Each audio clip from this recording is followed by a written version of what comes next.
Nanababo kabalen kong stakay po. My name is Louie and welcome to Wherein Pampanga, where we help businesses promote their products and services to our Wherein Pampanga community. For today's vlog, this is our second video for Benham's Trading. If you can recall guys, yung first vlog namin sa kanila, they sent us frozen products that are tuna based. If I can recall guys, they sent us like more than 20 packs on my table right now. Actually, I just picked 5 packs from the batch, yung batch na sinend nila. Guys, mind you, these are tuna based except for the calamari, which na-introduce ko po sa inyo. This is calamari, and then this is our embutido. Again, this is tuna based. We also have our Frank's hotdog, again tuna based.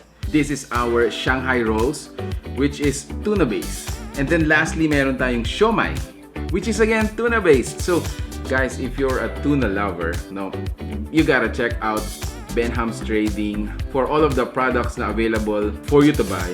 Or you can actually check our first video with Benham where we introduced po yung lahat ng mga sined sa amin. All of the items there are just 70 pesos each. 70 pesos each. Tuna-based meat products, 70 pesos each. Saan ka pa? Now we cook them. So, we're gonna be taste testing them. Let's start with dito tayo sa siomai. Siomai. Yung mga ibang cheap siomai dyan, you can actually taste na it's starchy. At the same time, medyo may amoy because of the, used meat. Mind you guys, these are tuna fish. So number 1, it's healthy. Number 2, hindi siya ganun kalansa yung amoy. Kumain natin ng calamari.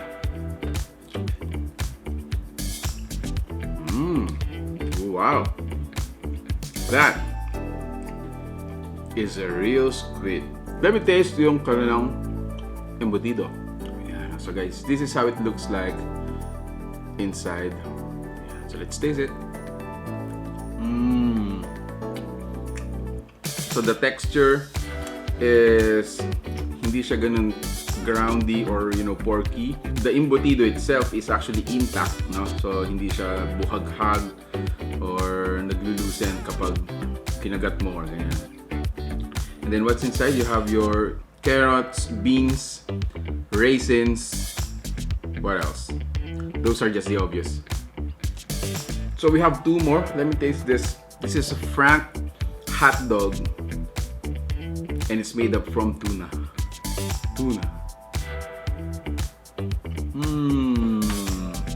So first off, hindi ito yung hotdog na parang rubbery yung texture na when you bite it, it comes back to its original form, parang ganun. This one is a bit flaky, if I may say, since it's tuna guys.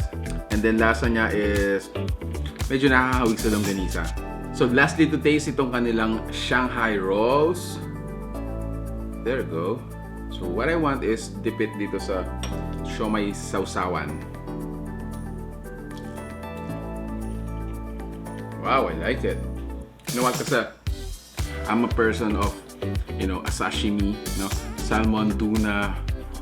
I'm gonna die for those dishes, Eating these dishes na nahahawig sa mga favorite ko is, really happiness, Just to set your expectations, yung mga texture ng mga pagkain natin dito are very, very opposite ng mga, a pork Shanghai, a pork or a beef, or a chicken hotdog, mga embutido, ganyan. They are really on the other sides. These foods are, a bit flaky, but what I like about it, again, is less fat, it's healthy, and at the same time, it's affordable. Guys, 70 pesos per pack.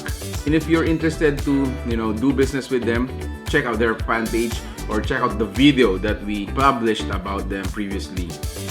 Alright, so I'm gonna share this with my family. Thank you guys for watching Wherein Pampanga. I hope to see you on the next video. Peace out and stay safe. Bye.